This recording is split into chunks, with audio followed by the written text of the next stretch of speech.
On Monday, the U.S. Treasury Department announced a crackdown on tax inversions, where multinational companies move their headquarters abroad to pay lower corporate taxes.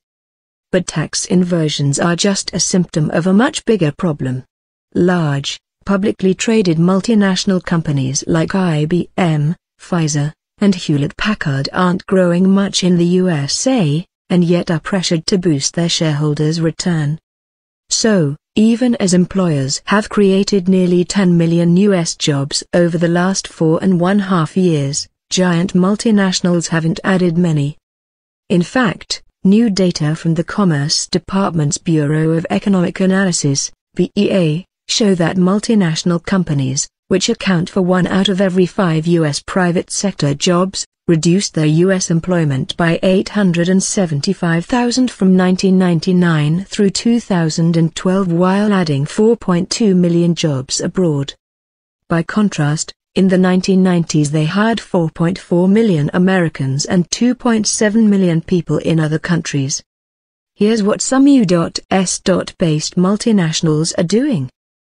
Heavy equipment maker Caterpillar, based in Peoria, Ill, has cut about 2,800 jobs in the U.S. since 2008 while hiring over 8,000 people in the Asia-Pacific region.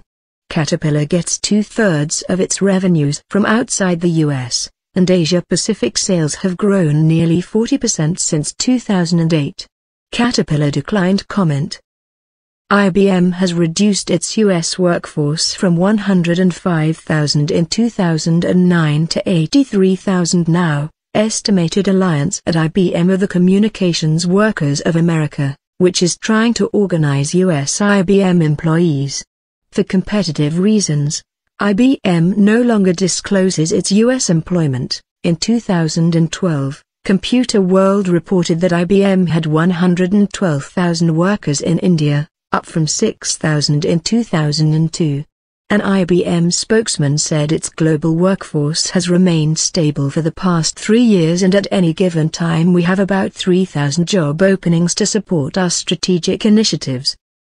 Cisco Systems U.S. workforce has remained steady since 2009, while it added 8,000 jobs abroad.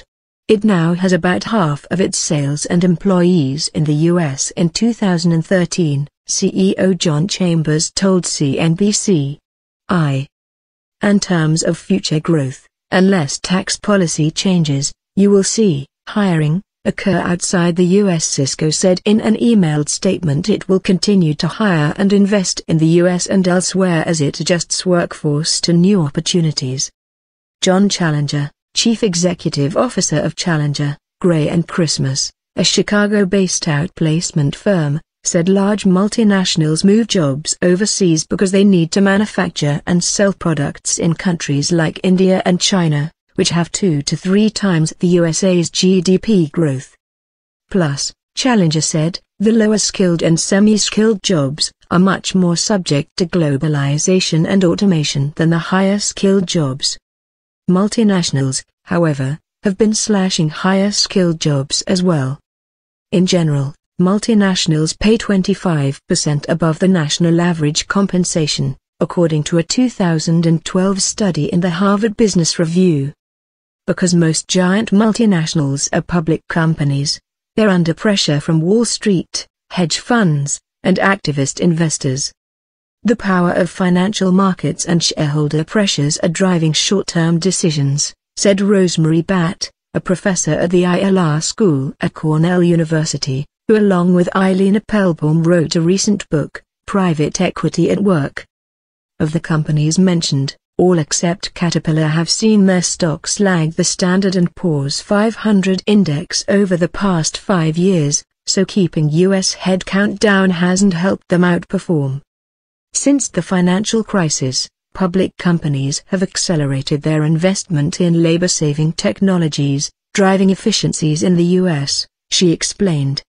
Pressure to boost shareholder return also pushes big public companies to lay off U.S. workers, add them overseas, and relocate to cut their taxes, she said.